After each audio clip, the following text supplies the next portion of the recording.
Guys, igitondo cyiza rero nizere ko mumeze neza kandi mwaraye neza, imiryango yanyu mwaraye muyishimishije nk'uko ejo twabyize. Ejo nababwiye ukuntu mugomba kwitwara, ukuntu mugomba gushimisha abagabo banyu, mugashimisha abagore banyu, ukuntu mugomba kurangiza bikagaragara. Buriya iyo umuntu arangije bikagaragara biba ari byiza. Ntabwo aba ari ngombwa ko ushobora kurangiza buragi nk'aho uri kwihisha, nk'aho ufite ipfunwe, nk'aho Mana yanjye mugerageze mugire urukundo muri mwe, bizajya bidufasha kugira ngo buri muntu wese abashe kugera ku cyo ashaka. Uyu munsi tugiye kureba umugabo ufite igitsina gitoya. Hari uburyo umugabo afite imboro yiwe ari ngufiya kandi ari na ntoya mu ruhande, noneho akaba afite nk'umugore munini. Buriya abagore banini baba bagutse mu matako, sibyo? Tujye tumenya ibintu, baba bagutse mu matako, uri gushyiramo neza neza ukumva wibuze. So rero ni ukuvuga ngo ni gute ashobora kuba yakorana nawe imibonano mpuzabitsina akishima akumva amerewe neza ndetse n'umugabo akarangiza. Ni iyihe pozisiyo bayikoramo? Ni ubuhe buryo umugore yakitwara cyangwa se ni ubuhe buryo umugabo yakitwara kandi bose bakishima? Ikintu cya mbere ngomba kubanza kukubwira ni uko buri muntu wese ararangiza kandi agera ku byishimo bye, waba ufite ntoya, waba ufite nini. Icyo cyo ubanza ugishyire mu mutima no mu mutwe, ntuzigere n'umunsi w'iri rimwe wumva ko ubifiteho impungenge, oya. Ahubwo uburyo bikorwamo, uburyo bitegurwamo, sibyo? Kandi buri muntu wese aba agomba kunyurwa n'ibyo Imana yamuhaye. Noneho rero iyo mugiye gukora imibonano mpuzabitsina, iyo ufite igitsina kigufiya uri umugabo kandi ukaba uzi ko ari gatoya, kugira ngo umugore wawe yishime ntabwo wibandamo imbere, sibyo?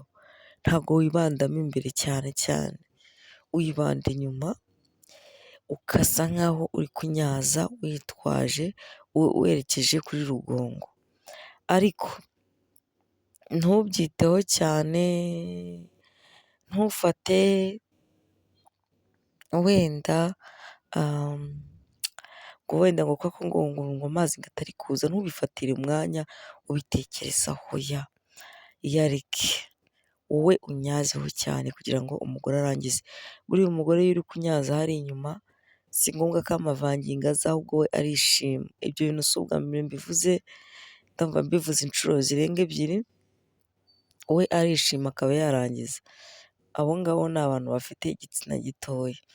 Ubu ikindi kandi, iyo ushaka kugira ngo umucumite akumve, urabizi yuko mbere mu gitsina cy'umuntu aba afite utuntu tw'uturyaryasi cyangwa se utuntu tumuryaryatamo, like iyo ashaka kurangiza cyangwa se yumva yashyutswe. Icyo gihe rero bigusaba ko ugira gute, umufatirana nyine, umufatirana ukamukorera ak'inyuma. Ak'inyuma kararyoha cyane ku bagore, kararyoha cyane ku bagore, iyo ari banini kandi noneho abagabo baba bafite igitsina gitoya. Kariya kantu k'inyuma ubundi niyo mpamvu dukunda no kukigisha, ntabwo tukigisha ku bagabo bafite igitsina kinini, oya, tukigisha ku bagabo bafite igitsina gitoya.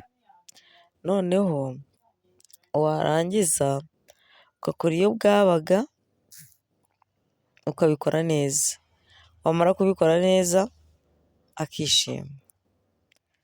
Iyo ubikoze gutyo bituma umugabo anezerwa ndetse n'umugore akanezerwa, kuko iyo urimo ubishyiramo imbere aba ameze nkaho arimo agira ate, arimo akumva cyane kuruta uko wajya gucumita agaramye. Ibyo nabyo muzajye mubimenya, mumenye uburyo mugomba kwitwaramo,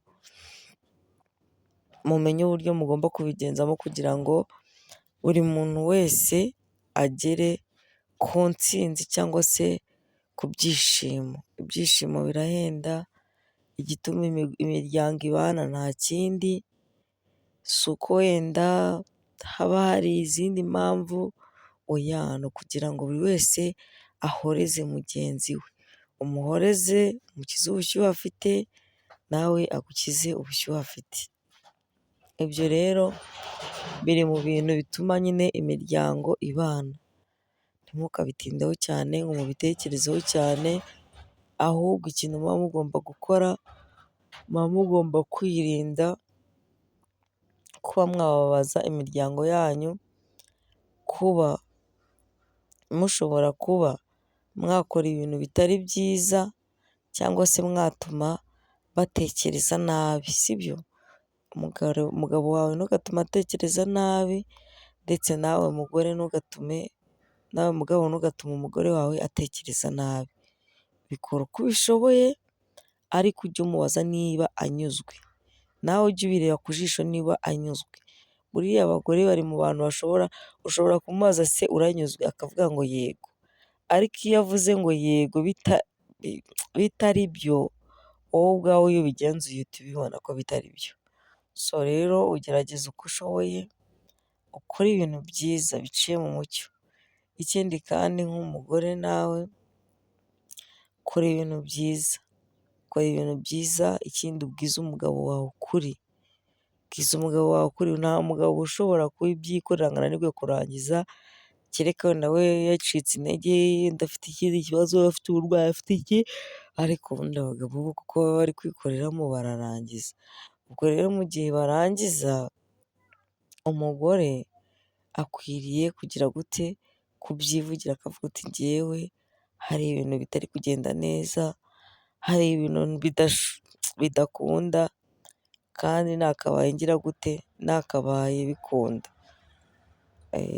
Bikore gutya, hindurira pozisiyo, bigenze uku n'uku, mbese nyine mugasa nk'aho muganira ku gikorwa mugiye gukora, nk'uko mwicara mukaganira ku iterambere ry'urugo, nk'uko mwicara mukaganira akavuga uti ibi n'ibi tuzabikora gutya, imishinga iyi n'iyi, nimwicare munajye inama y'imishinga y'uburyo mugomba kubaho neza, kwishimirana, kuryoshya, ku buryo buri muntu wese azaba yishimiye ibyo bihe muzaba mufitanye.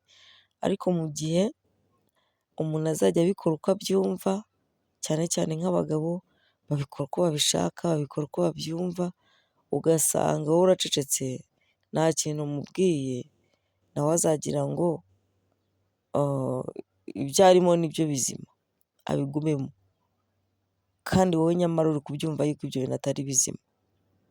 Ubwo rero inama nakugira, vuga. Twareberaga rero hamwe pozisiyo umuntu ashobora kuba yakoramo umugore munini akanyurwa kandi akishima, ndetse nawe ukishima, mu gihe mugabo ufite igitsina gitoya.